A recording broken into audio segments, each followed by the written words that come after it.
ایک بادشاہ تھا، وہ پھولوں کی سیج پہ سویا کرتا تھا، خادمہ اس کے لیے پھولوں کی سیج بچھایا کرتی تھی۔ مدت گزر گئی، پھولوں کی سیج پہ سونے کا عادی تھا۔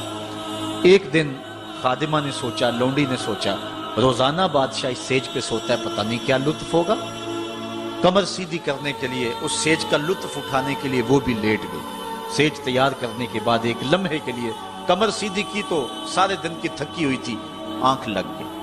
بادشاہ وقت پر اپنے اجلا میں داخل ہوا، اپنے اس خاص کمرے میں داخل ہوا تو ایک لونڈی کو پھولوں کی سیج پہ سویا ہوا دیکھا تو غیرت سے جل بن کے کباب ہو گیا۔ ایک لونڈی کی یہ اوقات کہ بادشاہ کی سیج پہ سوئے۔ اس نے جلاد کو بلایا، کہا اس کو الٹا لٹکاؤ اور اتنا مارو کہ اس کی جان نکل جائے، تاکہ باقی خدام کو پتہ چل جائے کہ بادشاہوں کی سیجیں، ان کے بستر، ان کے گھر کتنے مقدس ہوا کرتے ہیں۔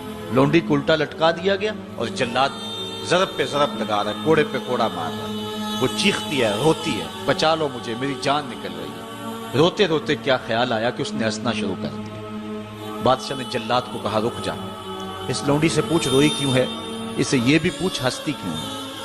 جلاد نے کہا لونڈی بتا روتی کیوں ہے۔ اس نے کہا تجھے نہیں پتا جب کوڑا لگتا ہے تو جان نکلنے کو آتی ہے، نزا کا عالم طاری ہو جاتا ہے۔ کہا یہ تو سمجھ ہے، لیکن ہنستی کیوں ہے؟ کہا ہنسی مجھے اس بات سے آئی ہے کہ چند لمحوں کے لیے سوئی ہوں، اتنی تکلیف کاٹ رہی ہوں، سوچا جو عمر بھر ہوگی سوتے ہوئے جس کو، اس کا کیا بنے گا؟ جس کی زندگی بیت گئی اس سیج پہ سوتے ہوئے، اس کا کیا بنے گا؟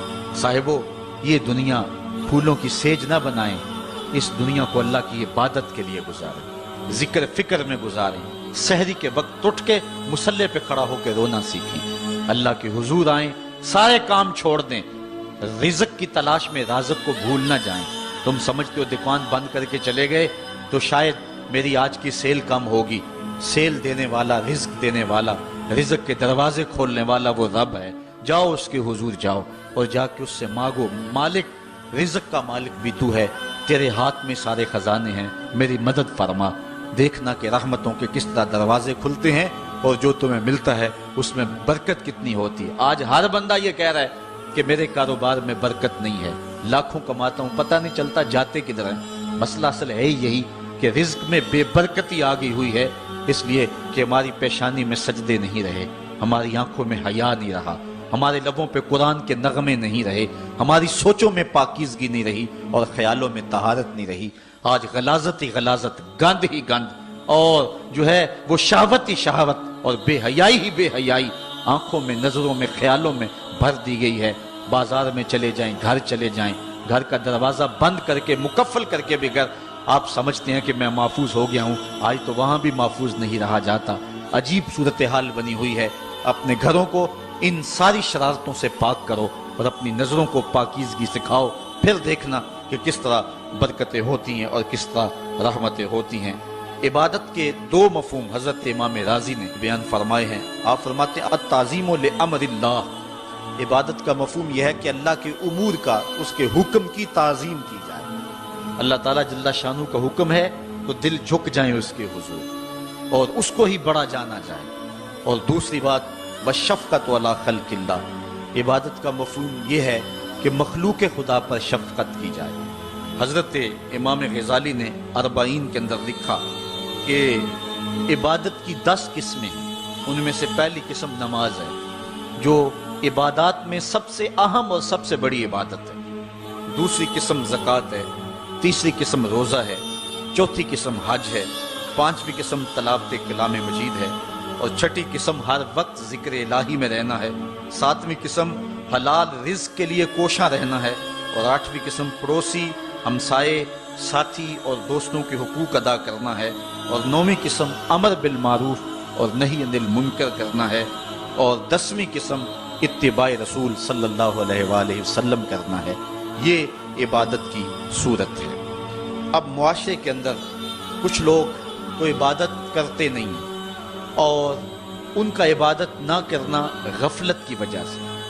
ایک طبقہ ہے کہ وہ عبادت کا قائل ہی نہیں، وہ دہریے ہیں، اللہ کے وجود کا انکار کرنے والے ہیں۔ اور ایک طبقہ تیسرا وہ ہے جو عبادت کرتا ہے لیکن اللہ کے علاوہ کچھ اور لوگوں کی، جس طرح کہ بت پرست ہیں یا دیگر لوگ۔ لیکن اہل ایمان جو ہیں وہ اللہ کی عبادت کرتے ہیں، اس کے علاوہ کسی اور کی عبادت نہیں کرتے، اس عبادت میں تساہل اور سستی نہیں کرتے، نمازوں کو 5 گانا وقت پہ ادا کرنا اپنا معمول رکھتے ہیں، اور یہی زندگی کا حسن ہے اور یہی زندگی کا جمال ہے۔ اور جو شخص اللہ کے حضور جھکنا چھوڑ دے، اللہ تعالیٰ اس کے رزق سے بھی، اس کی عمر سے بھی برکت اٹھا لیتا ہے۔ عبادت کا ایک مفہوم علماء نے اللہ تعالیٰ کی پہچان بھی بیان فرمایا۔ حضرت مولا کائنات سیدنا علی المرتضیٰ رضی اللہ تعالی عنہ نے وما خلقت الجن والانس الا لیعبدون کا ترجمہ کیا ہے اے لیعرفونی، یعنی ہم نے جن و انس کو اس لیے پیدا کیا کہ وہ مجھے پہچان جائیں۔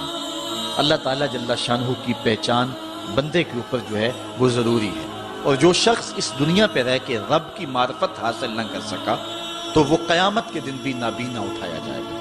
اللہ تعالیٰ جل شانہ نے یہ بات قرآن میں واضح طور پہ بیان فرمائی، من کان فی ھذہ اعمی فہو فی الآخرۃ اعمی واضل سبیلا، جو اس دنیا پر اندھا رہا کل قیامت کے دن بھی اندھا ہی اٹھایا جائے گا۔ اس سے ان آنکھوں کی جو ہے وہ بے نوری مراد نہیں ہے، وہ تو حدیث میں آتا ہے جو آنکھوں سے آزمایا گیا کل قیامت کے دن اس کو اللہ جزا دے گا، اس سے دل کی بے نوری مراد ہے۔ ساری زندگی گزار دی، کاروبار کا پتہ کیسے کرنا ہے، سیاست کا پورا پتہ ہے کیسے کرنی ہے، ایک ایک امر کا پتہ ہے، ہر چیز کا پتہ ہے، نہیں پتہ تو جس نے پیدا کیا ہے، جو ہمارا خالق ہے، جو ہمارا رازق ہے، جو ہمارا مالک ہے، ہم لمحہ لمحہ ایک ایک ساتھ ایک ایک گھڑی جس کے محتاج ہیں۔ شیخ سعدی فرماتے ہیں سانس اندر جائے تو پھر بھی اس کے محتاج ہیں، اندر سے خیریت سے باہر آئے تو پھر بھی اس کے محتاج ہیں، اگر اندر والا باہر نہ آئے تو پھر بھی موت، باہر والا اندر نہ جائے تو پھر بھی موت۔ تو ہم ایک سانس میں کئی بار اس کے محتاج ہیں اور لمحہ لمحہ اس کے محتاج ہیں۔